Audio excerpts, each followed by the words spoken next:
할렐루야. 우리 감사한 찬양입니다. 오늘 여러분 은혜로 충만하기를 바랍니다.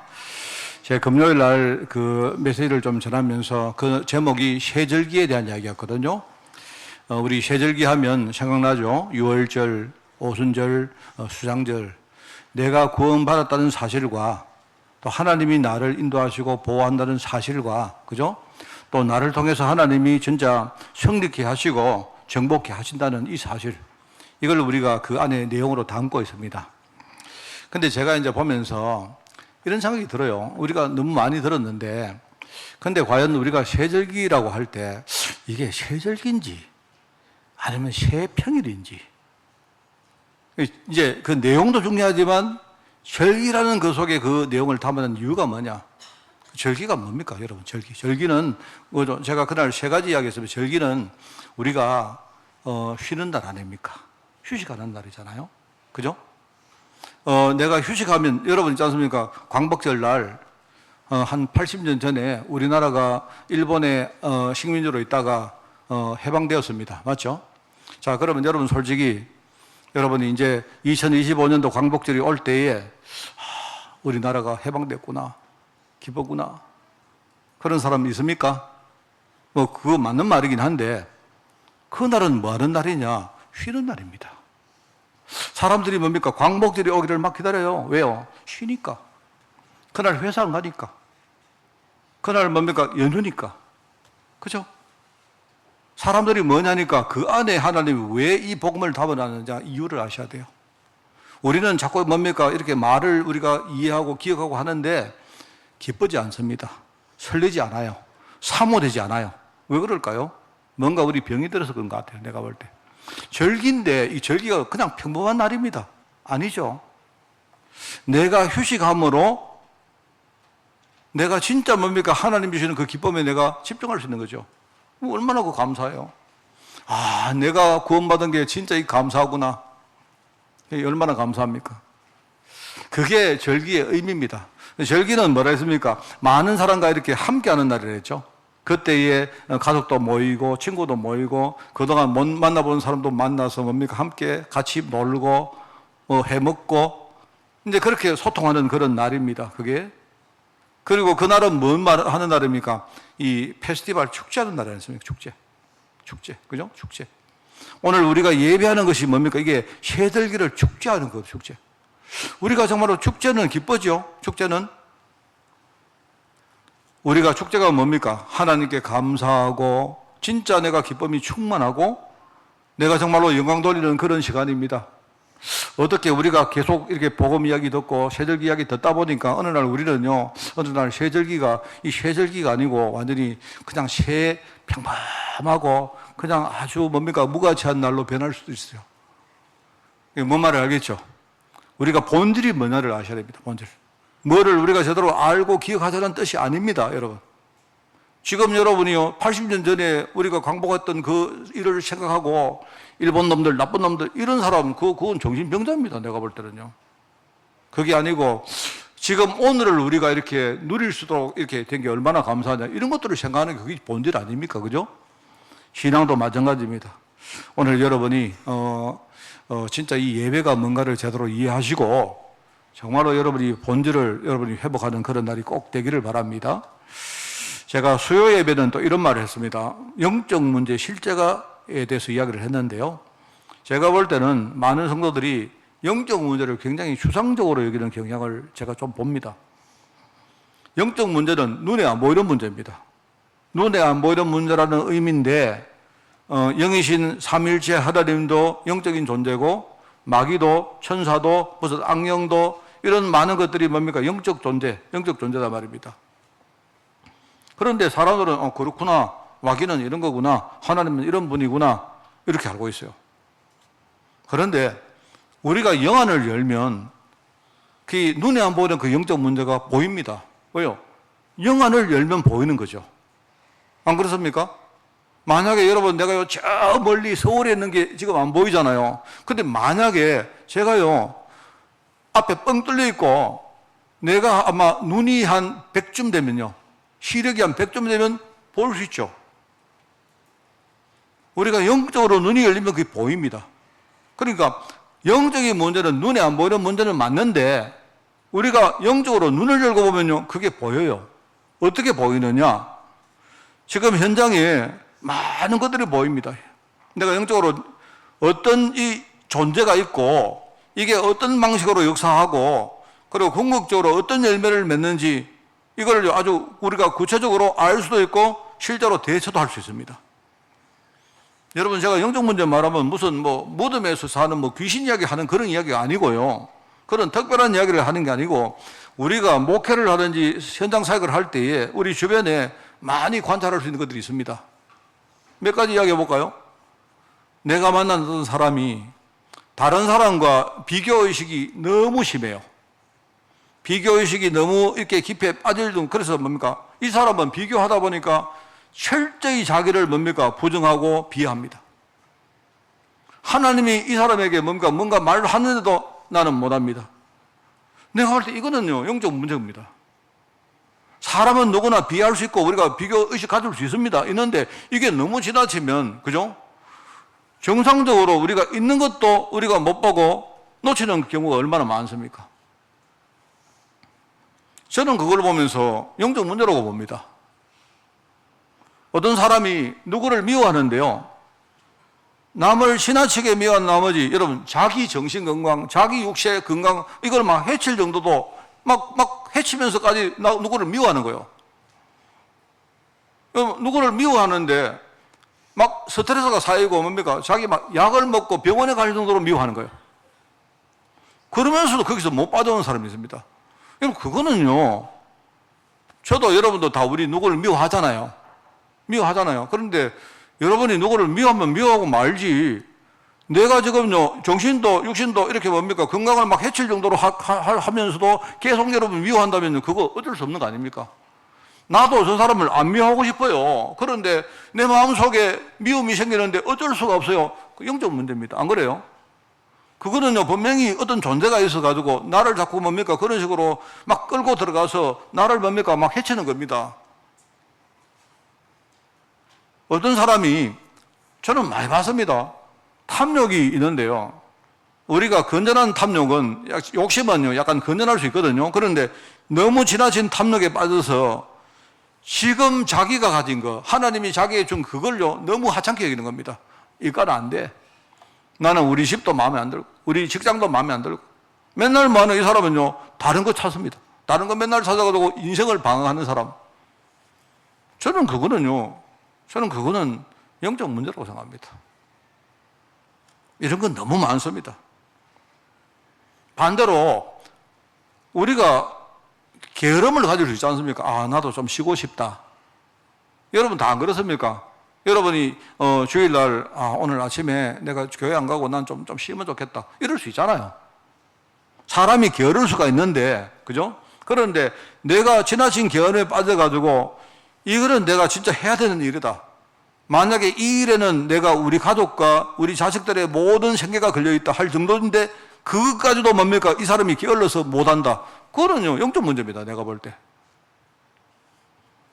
이게 영적 문제 아니면 도대체 뭐가 영적 문제입니까? 그 사람들은요 영적 문제 이러면요 귀신이다, 마귀다, 그래 머릿속에 추상적으로 이런 거예요.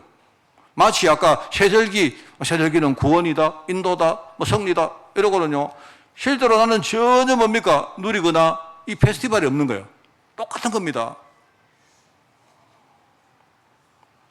그래서 우리가 영적 문제를 알고 신앙생활을 하라는 이야기를 제가 수요일날 메시지 했습니다. 제가 볼 때 이제 그날 했던 말을 한 번 더 제가 상기하기 위해서 중요하기 때문에 그래요. 여러분이 한번 곰곰이 한번 묵상해 보십시오. 여러분이 제가 그날 4가지 이야기를 했는데요. 하나는 우리가 언약의 눈을 가지고 세상 현상을 딱 보면 사람들이 왜 실패하는지 보이잖아요. 그리고 왜 실패하는지 그 근본적인 부분이 뭔가 그게 보인다 이 말입니다. 자, 그러면은 이게 그렇구나, 저 사람은 영적 문제구나, 내가 그냥 막연히 이게 남의 일이거니 하고 그냥 여러분이 지나가 버리면 안 된단 말입니다. 어느 날 그게요 내 문제가 되고 우리 후대 문제가 될 수 있다 이 말이죠. 그렇지 않습니까? 그래서 영적 문제를 우리가 진단하는 이 말은, 이걸 우리가 바르게 진단하면 최소한 우리가 경각심을 가지고 내가 사전에 나도 그렇게 안 되도록 대비를 할 수 있잖아요. 그게 신앙생활 아닙니까? 그렇지 않습니까? 아, 저 사람 보니까 저 사람은 저렇게 저렇게 하면서 망해가는구나. 그 사람도 망하려고 하는 거 아니잖아요. 그런데 저 사람 흥하려고 하는데 영적 문제에 빠지니까 저 사람이 자기는 흥하려고 하는데 망해가잖아요. 우리가 그거를 알면 아, 나는 안 그래야 되겠다. 내가 사전에 뭔가 경각심 가지고 내가 대비해야 되겠다. 이렇게 할 수 있지 않습니까? 그러면 이게 신앙생활의 축복 아닙니까? 그렇지 않아요? 저는 그게 첫 번째라고 생각합니다. 그리고 두 번째는 뭐냐? 그럼에도 불구하고 내가 아차하는 순간에 내가요, 실수해서 내가 영적 문제 빠질 수 있잖아요. 실패할 수 있지 않습니까? 그런데 내가 실패하고 있으면 하나님은 뭡니까? 내가 실패 속에 계속 그냥 거기서 그냥 계속 인생을 낭비하고 살아라. 그 하나님 계획 아니거든요. 그래서 하나님이 내가 비록 실패했지만 내가 실패 속에서 뭡니까? 내가 다시 붙들고 회복할 수 있는요, 복음을 우리에게 주신 거 아닙니까? 그게 방법이 뭐냐? 바로 하나님이 우리 육신을 입고 이 땅에 오셔서 우리 대신 우리의 영적 문제 해결하시고 십자가 지시고 부활하심으로 이 문제를 깨끗하게 해결하신 문을 열었다 이 말입니다. 그러니까 여러분도 우리가 대비하는 것처럼 보이지만요, 안 그래요. 어떤 분이 말하는데 여러분 보이스 피싱 있지 않습니까? 그거 안 당할 사람 세상에 아무도 없대요. 그래, 아이고 나는 절대 안 당한다. 나는 절대 안 당한다. 그런데 거기도 함정이 있는 겁니다. 앞에 뭡니까? 누가 나를 꼬는데 그거를 따라갈 수 있는 실력, 우리 사람들은 전부 우리가 대책은 항상 뒤에 세운다니까요. 최소한 우리가 뭡니까? 와, 난 조심해야지. 나는 안 당해야지. 두 번째, 내가 당하면 어떡합니까? 그 다음에 뭡니까? 내가 당했지만은, 내가 이번에 당했지만 내가 복음 붙들고 회복해야지. 이게 신앙생활의 축복 아닙니까? 영적 문제다 이 말입니다. 그게 영적 문제 붙들고 우리가 신앙생활 굉장히 중요해요. 그 다음에 제가 세 번째 말한 게 뭐냐? 잘 들으십시오. 내가 지금 이번에는 내가 어떻게 회복했지만, 내가 성공을 했지만, 그런데 그러면 그 다음에 또 성공한다는 보장이 있습니까? 아니잖아요. 많은 사람들이 응답을 받고 나서 그 다음에 뭡니까? 교만하거나 방심하거나 해서 안이하게 살다가 뭡니까? 또 실패 속으로 가는 거 얼마나 많이 봅니까? 내가 오늘 성공한 것이 내일 성공을 보장할 수 있지 않습니다. 그래서 우리가 이 성공을 계속 유지하기 위한 방법이 뭐냐? 아, 내가 이 복음을 그냥 한 번만 붙드는 게 아니고 아예 내가 이 복음 속으로 들어가서 이 복음을 완전히 뭡니까? 내 뇌리에 심어버리고 내 안에 내 심령에다가 각인시켜버려야 되겠다. 그걸 우리가요, 충만이라고 말해요, 충만. 그래야 내가 성공을 계속 유지하는 거 아닙니까? 저는 이 영적 문제 가지고 우리가 생각하는데 이 말이 뭐냐니까요. 이 세 가지를 하는 거예요. 세 가지. 이거는 굉장히 구체적인 이야기입니다. 근데 이 세 가지는 내가 하는 거예요, 내가. 내가 하는데 하나님의 은혜와 하나님의 도움으로 내가 하는 거예요. 이게 제가 볼 때 굉장히 중요합니다. 그러면 이것만 하면 이제 네 번째는 뭐냐? 네 번째는 어느 날, 이거는 내가 하는 게 아니고 전적으로 하나님이 하시는 건데요. 어느 날 내가 이렇게 살아가다 보면 하나님이 어느 날 나에게 전도하고 선교하고 세상 현장에 나와보세요. 내 같은 사람 꽉 있습니다. 내가요, 복음 전할 사람 천지입니다. 오늘도 여러분 복음이 필요한 사람 너무 많아요. 근데 그거는 내가 하는 게 아니고 내가 이렇게 살아가다 보면 어느 날 하나님이 전적으로 하나님 은혜죠. 하나님이 나에게 전도와 선교와 제자와 후대라는 이 뭡니까? 이 축복과 정의를 주신다 이 말입니다. 저는 그 네 가지가 제가 정리한 겁니다. 정리한 것이지만 이거는 여러분이 막연하게 영적 문제 이러면요, 뭐 영적 문제 이렇게 말만 하고 넘어가서는 안 되고요. 내가 지금 여러분 세상을 보셔야 됩니다. 그래야 내가 안 당하죠. 그 다음에 뭡니까? 여러분이 실패했다 해도 여러분이 영적인 복음을 제대로 알아야 내가 다시 뭡니까? 회복하죠. 이 그리스도의 복음. 그리고 내가 이번에 성공했다 해도 다음에 성공 보장할 수 없습니다. 내가 유지하려고 하면요, 내가 성령 충만 받는 거예요. 그러면 하나님이 나에게 영적인 축복, 진짜 사람 살리는 축복을 주신다. 이게 제가 생각하는 영적인 신앙생활입니다. 이게 제가 수요일 날 말한 거예요. 그래서 지금 이제 12월 달에 제가 서론이 좀 길었습니다만은 전도하는 교회가 어떤 사역을 해야 될까요? 이걸 말하고 있는데 오늘은 이제 우리 안악 산지를 뭡니까? 기업으로 받은 이 갈렙 이야기를 통해서 우리가 이 제자사역, 우리 교회가 제자사역을 어떻게 해야 될까 하는 그 이야기입니다. 갈렙은요, 단순히 제가 볼 때 믿음이 좋은 그런 제자가 아닙니다. 그 정도가 아니고요. 이게 아니고, 이 갈렙은 안악 산지 앞에서 언약의 눈으로 자신과 민족 전체 시간표를 본 거예요. 이걸 보았던 바로 제자. 이런 제자를 키우는 사역을 우리가 해야 된다. 이 말입니다. 오늘 말씀 여러분이 붙들고 승리하는 여러분 되시기를 진짜 부탁드립니다. 오늘 첫 번째입니다. 오늘 첫 번째는요, 현장을 살리는 주역은 여러분 평신도 제자입니다. 이거 여러분 진짜 아셔야 돼요. 여러분 현장 살리는 주역은요, 목회자, 성직자가 아닙니다. 그게 아니고요, 평신도 제자들이 사실 현장 살리는 주역들입니다. 저는 교회사를 공부를 많이 했는데요, 저는 역사를 굉장히 좋아합니다. 역사는 우리의 거울이기 때문에 저는 역사를 늘 읽고 역사를 늘 묵상을 하고 합니다. 그런데 교회사를 보시면, 그죠? 여러분 보시면요, 한 게 희한한 게 나와요. 항상 성직자 계급과 평신도 계급이 갈라지는 데가 나옵니다. 이게 갈라지는 건 좋은데요, 어느 날 성직자 계급은 위에 올라가고 평신도 계급은 밑에 들어가요. 그거는 하나님 뜻이 아닙니다. 하나님은 성직자와 평신도가, 사실은 평이라는 말 붙인 자체가 좀 이상해요. 평하니까 너무 그냥 아무것도 아닌 것처럼 보이죠. 평범한, 그죠? 평범한, 이렇게 평하면요. 근데 우리가 좋습니다. 이름이 평신도니까 그렇다 치고, 근데 여러분이 내가 평신도지만은 나는 평범한 사람이야, 그렇게 해서는 안 돼요. 항상 어떻게 되느냐, 성직자가 평신도를 위에서 누르고 아무것도 가르치지 않고 뭔가 이 계급 서열로 딱 짜 있을 때 어떤 일이 일어나는 줄 아세요? 그때에 교회는 흥했는데 현장은 망했습니다. 왜요? 당연하죠.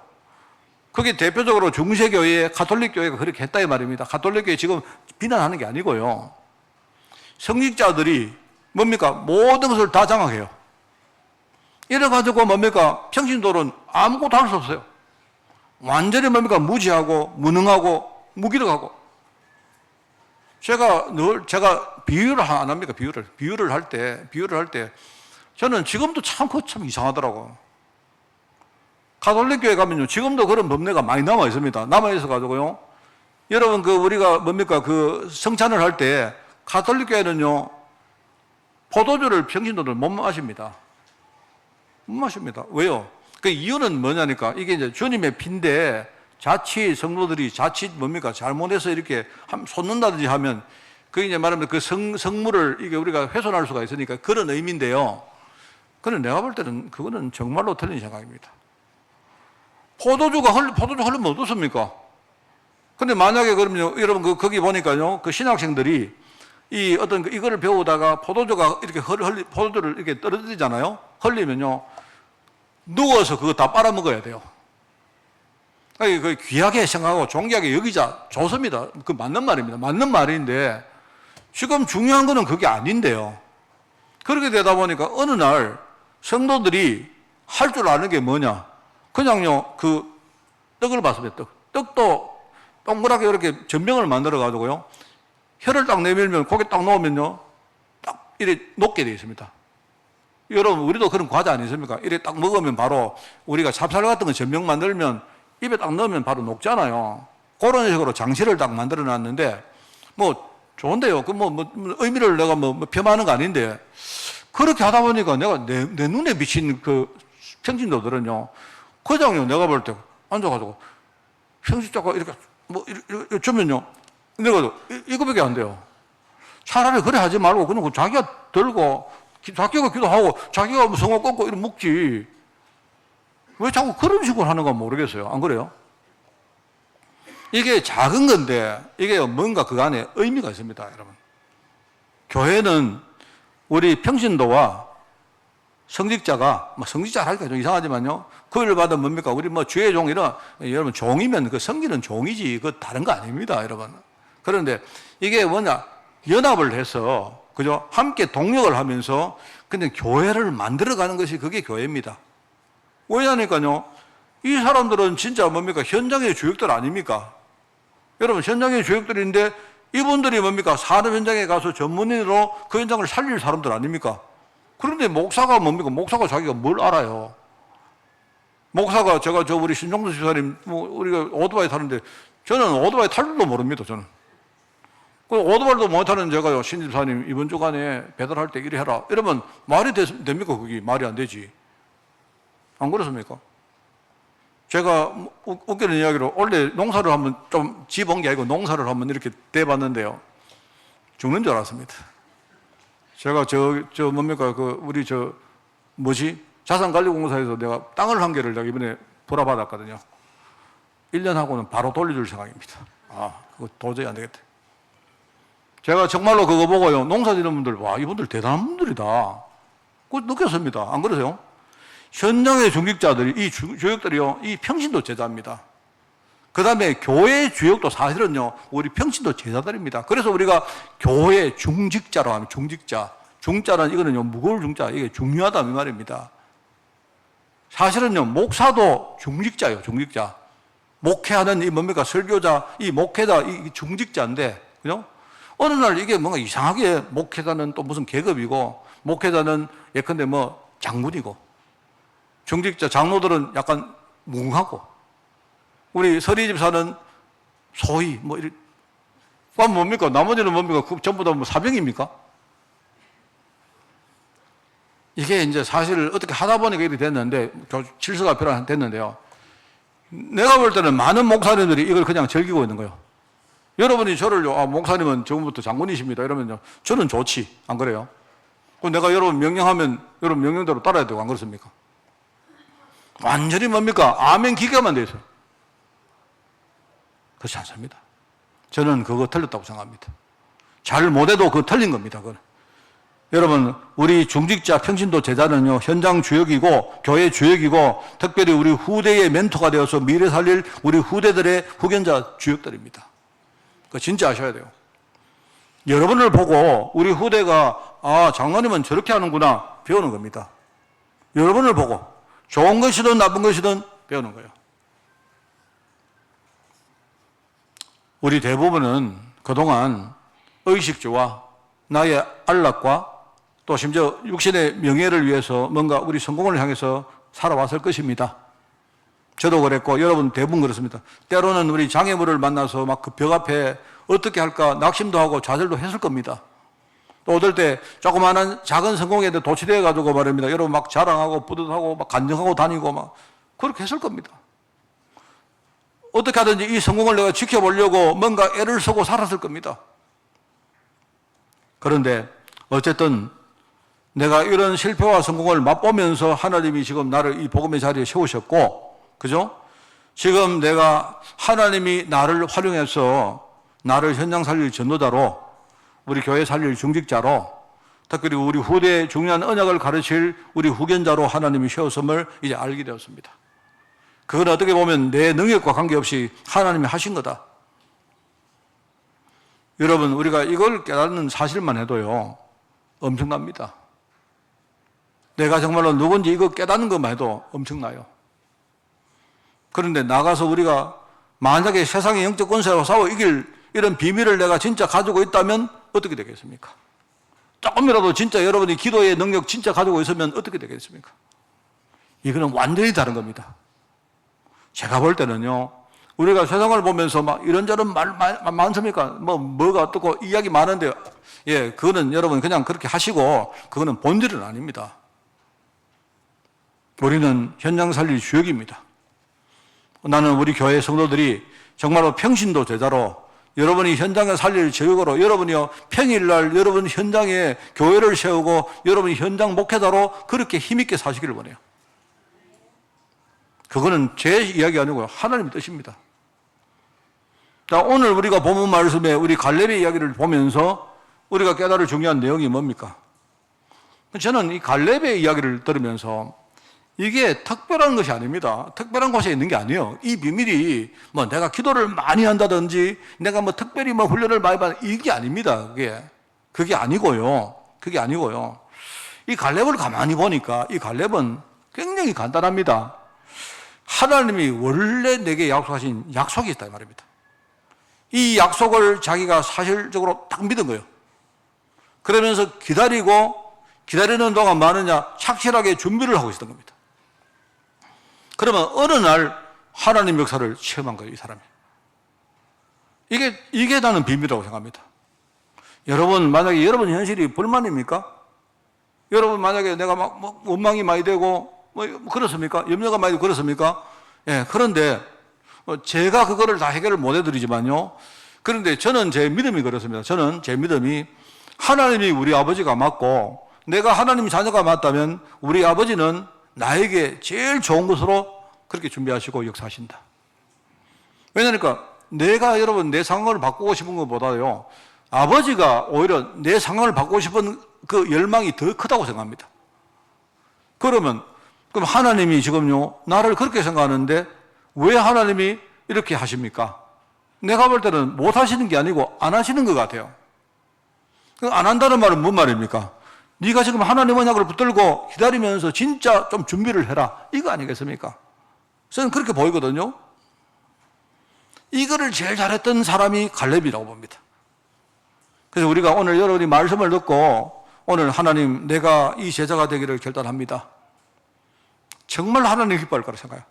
하나님 내가 이런 제자를 키우고 우리가 양육하는데 내가 미력 하나만 조금이라도 내가 헌신하겠습니다. 저는 하나님이 오늘 여러분에게 그 마음 들기를 원한다고 생각합니다. 갈렙의 과거 행적 나옵니다. 그니스 사람 여분네 아들입니다. 그니스에 있는 사람 여분네 아들인데요. 이 갈렙의 아버지 이름이 여분네입니다. 여분네. 무슨 내 안 합니까, 우리가요? 여기 월촌내 하고 그런 낸지 몰라도 하여튼. 근데 이 사람이 순수한 히브리 혈통이 아니에요. 순수한 히브리 혈통이 아니고 이 사람이 원래는 뭡니까? 애굽에 살았던 에돔 족속 가운데 한 사람입니다. 에돔 족속의 피가 있는 사람이에요. 근데 우리가 볼 때 주석가들이 여기에 대해서 많은 좀 논란이 있긴 한데요. 제가 볼 때는 뭡니까? 이 사람들이 애굽에서 히브리 사람들이 유월절 피를 바르고 나온 그때에 히브리 사람이 아닌 사람들도 그거를 보고 피를 바른 사람이 있었다는 거예요. 그러니까 어떤 집이든 피를 바르면 내가 그 집을 넘어갈 것이라고 하나님 약속 아니십니까? 그리고 유월절 피를 바르고 나왔다 이 말이죠. 그런데 그 중에 이거는 정말 하나님의 특별한 은총 아니겠습니까? 그런데 순수한 히브리 사람이 아닌데도 그 말을 듣고 그 말을 언약으로 딱 붙들고 나온 사람이 있었다는 거예요. 여러분 대표적으로 누굽니까? 뭡니까? 라합이잖아요. 라합은 순수한 히브리 사람 아닙니다. 그 라합이라는 여자는 누굽니까? 그 사람이 여리고의 여자. 가나안 여인입니다. 가나안 여인. 근데 그 사람이 순수한 히브리 사람들보다 더 큰 뭡니까? 언약의 축복을 받은 사실을 볼 때에 이런 사람들이 있었다고 보는 거예요. 그러니까 누구든지 이미 이때부터 사실요 성교의 마인드가 있었던 거예요. 누구든지 진짜 복음 붙들고 정말로 언약 붙들고 나오면 하나님이 그들을 구원하시고 이렇게 축복한다는 이 함의가 이 속에 메시지로 들어있는 겁니다. 여러분 에돔 족속은 누군가 알죠? 에돔은 누구냐니까 에서의 자녀입니다. 에서. 말하면 이삭의 첫 번째 아들인 에서의 자녀입니다. 두 번째 아들이 야곱이죠. 근데 하나님이 이 갈렙에게 여러분 유다 지파가 제일 큰 축복을 받는 거 아시죠? 유다 지파의 족장으로 이 사람을 세웠고요. 그런데 그냥이 아니고 이 사람이 가데스 바네아에서 모세가 정탐꾼을 안 보냅니까? 그때 보고 와서 이 사람이 언약에 보고를 했던 사람 중에 한 사람입니다. 하나님이 그 믿음을 보고 약속을 하지 않습니까? 제가 알기로는 여호수아서 민수기 14장이죠. 민수기 14장 그 22절인가 보면요. 거기에 내가 이 땅을 너한테 주겠다. 하나님이 분명히 약속을 합니다. 네가 믿음을 지켰으므로 내가 이 땅을 너한테 주겠다. 이렇게 약속을 해요. 그게 바로 안악산지고 그 안악산지가 이제는요. 갈렙이 정탐했던 바로 지역이고 하나님이 옛날에 약속했던 바로 그 지역이었다 이 말입니다. 그게 민수기 13장 22절에도 나옵니다. 그게 나오는데 이제 여러분 그 지도가 있으면 내가 이렇게 사람들이 이쪽으로 삥 돌아 들어가서 위에서부터 뭡니까 정복을 해 오면서 내려옵니다. 내려와서 이제 나중에 뭡니까 산지가 딱 왔을 때에 그때에 이 갈렙이 딱 났습니다. 갈렙이 뭐라고 말하느냐? 오늘 여기 지도자 여호수아에게 뭐랍니까? 약속 이행을 요구를 합니다. 하나님이 그날에 나에게 이 산지를 내게 주겠다고 약속한 것을 나도 들었고 당신도 들었지 않느냐, 이렇게 말해요. 이게 여러분 믿음입니다. 이게 우리가 여러분 내가 뭔가를 만들어 놓고 열심히 하는 게 믿음이 절대 아닙니다. 이게 아니고요. 그러면서 하나님 약속에 대한 이 뭡니까? 자기의 신앙 고백을 하는데 저는 이게 참 은혜가 됩니다. 이 사람이 하는 말이, 내가 옛날에 그 가데스 바네아에서 정탐꾼으로 갈 때 그때 내 나이가 40살이었는데 오늘 이제 45세, 뭔가 45년이 지난 이후에 내가 지금 85세가 됐단 말이에요. 85세. 그러니까 이 사람이 기다린 시간이 사실은요, 자그마치, 한 45년이 되는 겁니다. 그죠? 그런데 그 45년은 뭐냐? 말하자면 38년을 이 사람들이 광야에서 쭉 뭡니까? 헤맸죠. 그러니까 가나안 땅으로 들어와서 이 사람이 7년을 또 기다렸단 말입니다. 내가 볼 때는. 내 계산은 그렇게 보여요. 내가 45세가 됐는데 그때나 지금이나 내가 강건하기 때문에 내가 출입에나 뭐 싸움에나 나는 능히 할 수 있습니다. 이렇게 말해요. 여러분, 저는 이걸 이렇게 생각합니다. 저는 이 말씀을 읽다가 되게 내가 옛날에 내 생각이 많이 바뀌었는데 하나님이 갈렙을 건강으로 축복했구나, 이렇게 생각했는데요. 그 말씀도 맞는데 그게 아니고 제가 볼 때는요, 이 사람이 45년 동안을요, 내가 어느 날 내 시간표가 올 그때까지, 그때 내가 쓰임받기 위해서요, 열심히 자기 건강도 닦고 준비를 했던 것 같아요. 그게 여러분 말씀 아닙니까? 이게 자기 신앙 고백입니다. 나는 오늘 내 시간표가 올 때까지, 나는 지금까지 45년 동안을 기다리면서 나는 건강을 준비하고 신앙을 준비하고 하나님이 내게 정복시킬 때 그때 내가 쓰임받을 준비를 해왔습니다. 이 고백을 하는 겁니다. 그러니까 여호수아가 그 말 듣고, 그래 맞다, 네 말이 맞다, 나도 그때 들었다, 하나님 너에게 약속하더라. 언약 속에서는요, 간단한 겁니다. 이게 언약, 우리가 믿음이라는 거는 하나님 원래 내게 주시기를 약속한 게 있거든요. 그게 뭐냐니까 두 가지 있다고 늘 말하랍니다. 하나는 뭐냐, 나를 살리겠다고 이미 그리스도를 보내셨고 이미 나는요 그리스도 이름으로 이미 하나님 자녀 됐어요. 끝났어요. 그거는. 또 한 가지가 뭡니까? 하나님이 나를 통해서 이 땅에 이룰 많은 역사들이 있습니다. 거기에 나를 부르신다 합니까? 그래서 오늘 여러분 보고 술 취하지 말라, 방탕한 것이니 오직 성령으로 충만 받으라, 이 말이 뭡니까? 여러분 또 이 말 듣고 술 먹는 분들 또 찌르지 말고, 이거는 세상에 취하지 말라, 이 말입니다. 우리가 성령 충만 받으면 너희가 권능을 받고 땅끝까지 복음이 전개될 것이라고 약속을 안 했습니까? 이게 하나님의 약속입니다. 다른 거 약속 아닙니다. 이걸 딱 듣고는 여호수아가 허락합니다. 그래, 당신이 중심이 돼가지고 정복을 해라 합니다. 그 뒤에 보면 여러분 유다지파의 기업으로 받은 그 지역이 헤브론입니다. 헤브론이 지금 사실요, 그 이스라엘 땅에서 가장 중요한 뭡니까? 그 지역이 헤브론입니다. 헤브론 북쪽에 올라가면 북쪽의 경계선에 예루살렘이 있고 그다음에 베들레헴이 있어요. 그러니까 여러분 지금도요, 이스라엘 땅을 보시면요, 헤브론이 제일 중요한 핵심입니다. 헤브론. 그 땅을 하나님이 유다지파 기업으로 주셨고, 오늘 본문에 안 읽었습니다만 15절에 보면, 15장에 보면 나옵니다. 15장에 이 갈렙이 그 땅을 자기가 기업으로 받은 다음에, 그죠? 자기 지파 가운데 이렇게 일종의 뭡니까? 공고를 하죠.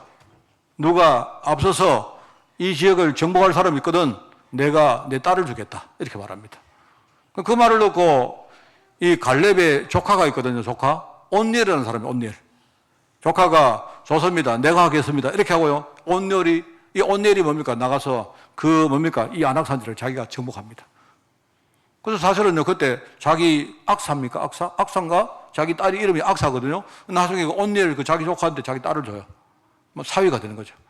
그러면서 나중에 여러분이 사사기에 들어가면요, 첫 번째 사사가 누구냐? 바로 온니엘입니다. 온니엘이 첫 번째 사사가 됩니다.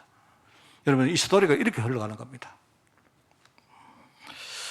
여러분, 오늘 우리 갈렙 이야기를 들으면서 우리 갈렙의 과거 행적이 뭐였고, 어떤 사람이었고, 어떻게 신앙 고백을 했고, 하나님이 갈렙에게 어떤 축복을 줬는가, 이거는 너무나 명명백백합니다.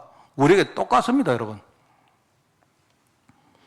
오늘 우리는 결론을 맺는데요, 전도하는 교회로 우리가 이거 실천할 평진도 제자를 만들어야 됩니다. 다른 건 몰라도 정말입니다. 여러분 뭐 이런저런 이야기 많이 있지만요. 아니요. 여러분 내가 늘 말씀드리지만 내가 부족하면요. 나는 연약하면 내가 실수하면 내가 넘어지고 그것 때문에 어려움 당하고 할 수 있습니다.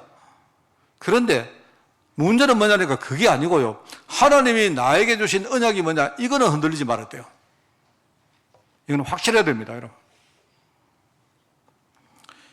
우리 전도하는 교회가 실천할 평신도 제자 사역, 현장의 주역이 될 평신도 제자를 세워야 됩니다. 제가 우리 성도들 이렇게 보면 영적 사업을 할 때만 반대로 하는 경우를 좀 많이 봅니다. 제가 이렇게 보면서 어떨 때는 속으로 좀 반대로 하는구나. 예를 이런 겁니다. 기다려야 되는데 지금 저분은 보니까 기다리면 좋겠는데 기다려야 될 때 이 사람이 믿음을 들이대면서 너무 나섭니다.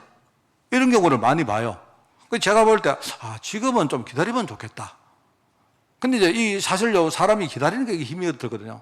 제가 볼 때 내가 성령 충만 안 받으면 이런 기다리는 거 되게 힘듭니다. 또 반대로 우리가 결단해야 될 때는요, 목사님 내가 성령인도 받겠습니다. 이렇게 가지고 주저하는 경우를 많이 봐요. 여러분 우리가 제가 볼 때 이거는 목사님 어떨 때 내가 그러면 주저합니까? 어떨 때 뭐 이렇게 말게 평상시에 여러분이 이렇게 말씀 인도를 쭉 받아보세요. 평상시에 매주 내가 말씀 듣고 내 삶을 한번 쳐다보고 조정할 거 조정하고 이렇게 쭉 살다 보면요. 어느 날 때가 딱 오면요. 보입니다. 지금은 내가 기다릴 때인지 내가 지금요 결단할 때인지 딱 쉽게 보입니다. 그거는요. 누가 자기에게 말할 필요 없습니다. 다른 사람이 어떻게 알아요? 자기를. 제가 볼 때 성도들이 어떨 때 저거는 좀 양보하고 좀 넘어가면 좋겠다. 이런 싶은 게 있는데 거기에 상처가 딱 박혀가지고 뭡니까? 거기에 끝까지 머무릅니다. 이런 경우도 있고요. 그리고 또 어떤 경우는 반대로 내가 끝까지 싸워서 이거는 쟁취를 해야 된다 싶은 데 있는데 그때는 뭐냐니까 내가 사람 살려야지 이러고 우리가 무르게 뭡니까? 썩 양보하고 또 넘어갑니다. 제가 볼 때는 갈렙과 여호수아의 대화를 보면 참고할 게 진짜 많습니다. 딱 가만히 있다가요. 여러분 갈렙이 가만히 있으니까 사람들이 저 영감은 저거는 보니까 별 뭐 힘이 없나 이렇게 생각하죠. 아닙니다. 자기 시간표가 딱 왔다고 느낄 때요. 바로 딱 이야기합니다. 바로. 하나님이 그때 내게 약속했다. 들었지 않느냐. 그래서 제가 늘 말하지만 저는요. 내가 누군지 이거 잊으면 큰일 납니다. 여러분 우리가 내가 누군지를 잃어버리면 어느 순간에 사단이 나를 막 공격합니다. 내가 누군지. 내가 누군지를 잃어버리면요. 여러분이 사람 말 들으면요. 그게 막 아우성칩니다. 그리고 하나님이 나에게 어떤 축복을 이미 줬는지 그걸 봐야 돼요. 지금 하나님이 나를 여기 세웠는데 그러면 하나님이 내게 그 자리에 서서 뭘 할 수 있도록 내게 주신 것이 있을 거 아닙니까? 그걸 찾아야 됩니다. 그거 못 찾으면요. 우리는 맨날 다른 거 찾아다닙니다. 엉뚱하게. 그러면서 미래에 하나님이 내게 주실 것 이걸 우리가 가슴에 소망으로 딱 담고 우리가 인도받는 겁니다. 제 갈렙의 성품을 보니까 이 사람은 참 신앙이 단단하면서도 성령 인도 받을 때는 굉장히 참 유연하게 이렇게 잘 하는 것 같아요. 이런 인물로 보입니다. 우리 흔히 말하는 내유외강형인 것 같아요. 속에는 뭡니까? 언약 하나만은 막 절대로 흔들리지 않고 내가 누군지 하나님 내게 어떤 뭡니까 사명을 줬는지 이거 하나만은 절대로 흔들리지 않은 거예요. 이거 흔들리지 않고 그러면서 성령 인도 받을 때는요. 내가 양보할 수도 있고 내가 쟁취할 수도 있고 그죠? 그 다음에 뭡니까? 기다릴 수도 있고, 내가 결단할 수도 있고, 이런 것들을요, 그때 상황 맞게 이렇게 잘 인도받는 겁니다. 그래서 이 사람을 보면 제가 4가지가 생각이 나요. 아주 믿음 있는 사람이고, 믿음은 뭡니까? 하나님 약속을 따르는 게 믿음입니다. 그죠? 그 다음에 뒤에 4번째 용기라는 말은 뭐냐? 내가 믿음이 확실하기 때문에 뭐죠? 나는 끝까지 흔들리지 않고 내가 영적 사업을 수행할 수 있다. 이게 용기입니다. 그러면서 이 겸손하고 반대로 강건한 거 있잖아. 겸손은 뭐냐? 내가 기다리는 시간표를 잘 이렇게 뭡니까? 아는 거예요. 그리고 인내심을 가지고 있는 이런 사람이고, 그리고 강건한 거는 뭡니까? 내가 도전하는 시간표에서는요, 결단하고 내가 아주 도전하는 이 결단력을 가진 사람입니다. 교회에서 우리 정말 이런, 저는 우리 후대들 생각하면서 이런 제자를 키워야 됩니다. 여러분 세상에 나가면요, 세상은 정말로 힘듭니다. 제가 생각할 때 우리가 애들 학교 보내고 교육시키고, 그 우리가 애들 위해서 뭡니까 저축해주고 보험도 들어놓고, 그 다음에 뭡니까 나중에 어떻게 해가지고 좋은 직장 갈 수 있도록 만들어주고, 뭐 이렇게 뭐 결혼시키고, 그게 중요한데요. 실제로 우리 인생에는 그거는 내가 볼 때는 거의 한 비중이 한 5분의 1도 안 됩니다. 제가 볼 때는 그렇습니다. 실제로 한 3분의 2 이상은 뭐냐? 우리가 할 수 없는 부분입니다. 부모가 할 수 없는 부분입니다. 할 수 없습니다. 사실 여러분이 나중에 내보면요, 우리가 할 수 있는 거 거의 없습니다. 그래, 할 수 있는 거는 그건 뭐냐? 하나 있는데, 그 하나님이 내게 주신 이 때에, 이 시간표에 이 애들 속에 언약의 이 믿음을요, 딱 심어 놓는 거예요. 너희들이 어디 가서 뭘 하든지, 여러분 보세요. 교회도 막 흔들리고요. 지금요, 직장도, 심지어 나라도 흔들리고 하는데, 그러면 우리가 뭐 떼거지로 우르르 갔다가 그래 할 겁니까? 하나님 죽었습니까? 아니잖아요. 그런데 우리가 교회가 흔들리고, 나라가 흔들리고, 그럼 여러 가지 사회가 흔들리면요, 그럼 우리가 해야 될 걸 그냥 묵묵히 하면 돼요. 하면서. 그런데 뭐죠? 내가 누군지, 이 신앙 하나는요, 분명히 지키고 나가야 돼요. 그러면은 그때가 찬스입니다. 여러분, 그때가 찬스라니까요, 그때가. 그때가 어떤 찬스냐? 사람들이 막 흔들릴 때가요, 우리가 전도할 찬스입니다. 갈급할 사람들이 너무 많기 때문에 전도할 찬스고요. 제가 늘 말하랍니까? 여러분, 주식 투자할 분들은요, 진짜 뭡니까? 막 경제가 막 휘청휘청하고, 우리나라 끝났다면 그때는 딱 돈 딱 준비해놔요. 돈 딱 준비해 놓으면 그 사람은 무조건 돈 법니다. 그게 원리가 그렇다는 거니까. 왜? 90% 이상의 사람들은요, 뭐냐? 한쪽을 보고 오르륵 가요. 그런데 그게 그 사람들이 성자가 아닙니다. 미안하지만. 성자는 어디 있느냐? 소위 10%가 안 되는 사람들이 뭡니까? 딱 진짜를 보는 사람이, 그 사람이 성자가 되는 거예요. 여러분, 이걸 진짜 알고 언약적으로 딱 아시고요. 여러분이 진짜 언약의 믿음 속에 굳건히 서는 그런 축복이 있기를 예수님 이름으로 축원드립니다. 하나님 아버지, 오늘이 정말 믿음의 축제가 일어나는 그런 날이 되어지기를 원합니다. 내가 구원받음이 너무나 감사하고, 하나님이 나와 함께 계시며 나에게 지금 인도하시는 그 말씀이 나에게 너무나 달콤하며, 또 하나님이 나를 통해서 정말 세계복음할 것인데, 내 현장을 하나님 정말로 우리가 살리고 현장을 정복할 그 일을 우리가 기대하면서 사모하면서 이번 주간 말씀으로 살아가는 저희들 되어지기를 원합니다. 하나님, 문제가 와도 우리가 기도하게 하시고, 우리가 어떤 여러 가지 위기 앞에서도 우리가 흔들리지 말고 하나님의 깊은 언약을 묵상할 수 있도록 주님이 우리 성도들 축복하여 주옵소서.